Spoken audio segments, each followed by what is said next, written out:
Good morning, students, and welcome back to our YouTube channel. Today, I am going to teach you 10 most common English idioms with definition and examples, of course.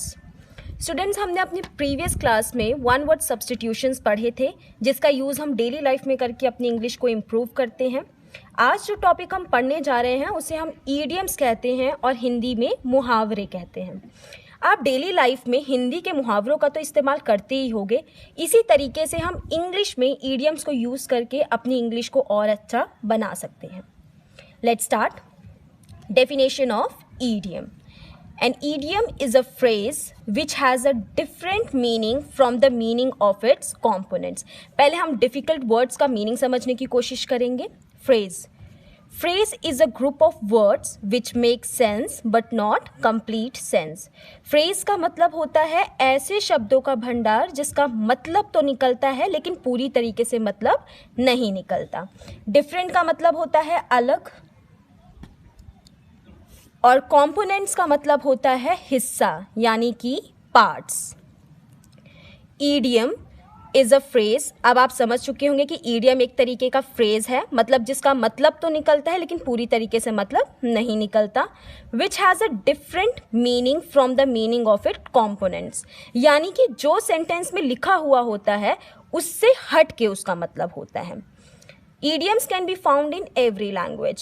जो मुहावरे हैं ये हर भाषाओं में पाए जाते हैं, जैसे कि हिंदी, इंग्लिश, मराठी, पंजाबी. अलग अलग भाषाओं में मुहावरों का इस्तेमाल किया जाता है. चलिए हम एक एग्जाम्पल से इसको समझने की कोशिश करते हैं. It's raining cats and dogs. अब ये सेंटेंस, ये ईडियम को देख के आपके दिमाग में दो चीज़ें आई होंगी. पहला कि बारिश हो रही है, और दूसरा बारिश किसकी हो रही है? Cats and dogs. सेंटेंस देखकर हमें ऐसा लगा, लेकिन this idiom does not means that cats and dogs are falling from the sky. इस ईडियम का मतलब ये नहीं है कि कुत्ते और बिल्लियों की बारिश हो रही है. This expression means that it is raining heavily. इस एक्सप्रेशन का मतलब क्या है कि बहुत तेज़ी से यानी कि मूसलाधार बारिश हो रही है. आपने देखा होगा कि ईडियम में जो लिखा है, जिन कंपोनेंट्स का यूज़ किया गया है, हिस्सों का यूज़ किया गया है, उसका मतलब कुछ और ही निकल रहा है. Let's discuss some common idioms used in English language. अब मैं आपको कुछ ऐसे ईडियम्स बताने जा रही हूँ जिनका इस्तेमाल आप अपने डेली लाइफ में कर सकते हैं. हमारा फर्स्ट ईडियम है through thick and thin. Thick और थिन आप पतला सोच रहे होंगे, लेकिन नहीं. इस ईडियम का मतलब है सुख दुख में. हम हिंदी में बोलते हैं ना कि हमारे रिश्तेदार, हमारे परिवार हमारा सुख दुख में साथ देते हैं, उसे हम इंग्लिश में थ्रू थिक एंड थिन बोलते हैं. Let's come to the sentence. Sentence से आपको अच्छे से समझ आएगा कि आप इसका इस्तेमाल कैसे करेंगे डेली लाइफ में. My friend has supported me through thick and thin. Support मतलब होता है किसी का सहयोग करना.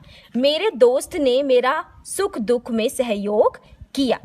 आप इस ईडियम को अपनी डेली लाइफ में यूज़ कर सकते हैं. Our second idiom is bread and butter. अब यहाँ पर ब्रेड से हमें ये तो समझ आ रहा है कुछ खाने की चीज़ की बात हो रही है. बटर से हम मक्खन नहीं समझेंगे. इस ईडियम का मतलब होगा जीविका, यानी कि हमारी आमदनी, जो हम पैसे कमाते हैं, जिससे हमारी रोजी रोटी चलती है.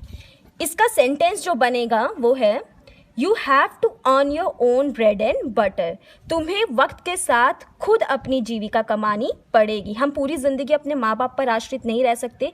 कुछ समय के बाद we have to earn our own bread and butter. इसका second example, His bread and butter come entirely from the pension amount. कई लोगों की जो जीविका है और आमदनी है वो उनके पेंशन से आती है, यानी कि वो रिटायर हो चुके हैं, उनके पेंशन से उनकी ज़िंदगी चलती. Our next idiom is beat around the bush, यानी कि बात को घुमा फिरा कर बोलना. कुछ लोगों की आदत होती है कि वो मुद्दे की बात नहीं करते, बात को काफ़ी घुमा फिरा कर बोलते हैं. हम उनके लिए इस idiom का इस्तेमाल कर सकते हैं. Sentence, Will you please stop beating around the bush and come to the point? क्या तुम बात को घुमा फिरा कर नहीं बल्कि सीधे मुद्दे पर आ सकते हो? तो हम ऐसे लोगों को बोल सकते हैं जो हमें आके बात को बहुत घुमा फिरा कर बोलते हैं. हम उनको बोल सकते हैं stop beating around the bush and come to the point. Our fourth idiom is kith and kin. ये हम अपनी डेली लाइफ में यूज कर सकते हैं ईडियम को. इस ईडियम का मतलब है दोस्त और रिश्तेदार. Sentence, Sushant is very attached to his kith and kin. Sushant अपने दोस्तों और रिश्तेदारों से बहुत ज़्यादा जुड़ा हुआ है। आप इसका इस्तेमाल जब भी अपने दोस्तों या रिश्तेदारों के बारे में करते हैं तो इस ईडियम को यूज़ कर सकते हैं। Our next idiom is apple of one's eye। अब एप्पल यहाँ पे हम फ्रूट की बात नहीं कर रहे हैं, ये बहुत ही कॉमनली यूज्ड होने वाला ईडियम है जिसे हम हिंदी में आँख का तारा कहते हैं। अक्सर हमारे रिश्तेदार और परिवार वाले इस ईडियम का इस्तेमाल करते हैं। Sentence, His only son was the apple of his eye। उनका इकलौता बेटा उनकी आँखों का तारा है। Our next idiom is couch potato. अब यहाँ पे हम खाने वाले आलू की बात नहीं कर रहे हैं। काउच पोटैटो एक काफ़ी अच्छा इडियम है जिसको आप अपने घरों में यूज़ कर सकते हैं। इसका मतलब है टीवी देखकर समय गंवाने वाला व्यक्ति। हमारे घर में कई ऐसे लोग हैं जिन्हें हम काउच पोटैटो बोल सकते हैं, जो कि अपना आधे से ज़्यादा वक्त टीवी देखने में गंवाते हैं। Sentence, my sister is a great couch potato, she can watch TV 24 hours a day। मेरी बहन एक काउच पोटैटो है जो कि अपना 24 घंटा टीवी देखने में व्यर्थ कर देती है। आप अपने भाई बहन, अपने रिश्तेदार या जो भी काफ़ी समय तक टीवी देखते हैं, आप उनको काउच पोटैटो बुला सकते हैं। Our next idiom is cry over spilled milk. इसे हम हिंदी में कहते हैं व्यर्थ पछताना। जब कोई चीज़ हमारे हाथ से निकल जाती है, हम व्यर्थ पछताते हैं, हम उसे क्राई ओवर स्पिल्ड मिल्क कहते हैं। Let's come to the sentence. There is no point crying over spilled milk as you will always get another chance to prove your talent। व्यर्थ पछताने की ज़रूरत नहीं है क्योंकि ज़िंदगी तुम्हें और भी मौके देगी अपने टैलेंट को दर्शाने के लिए। Our next idiom is once in a blue moon। अब यहाँ पर चांद की बात नहीं हो रही है या फिर नीले रंग की बात नहीं हो रही है। इस ईडियम का मतलब है साल में एक बार, यानी कि कभी कभार। जो चीज़ बहुत मुश्किल से होती है उसके लिए हम क्या यूज़ करते हैं? Once in a blue moon. I only go to the cinema once in a blue moon. कई लोग कभी कभार या साल में सिर्फ एक बार ही सिनेमा जाना पसंद करते हैं। It is once in a blue moon that you get a chance. ऐसा कभी कभार ही होता है जब आपको मौका मिलता है।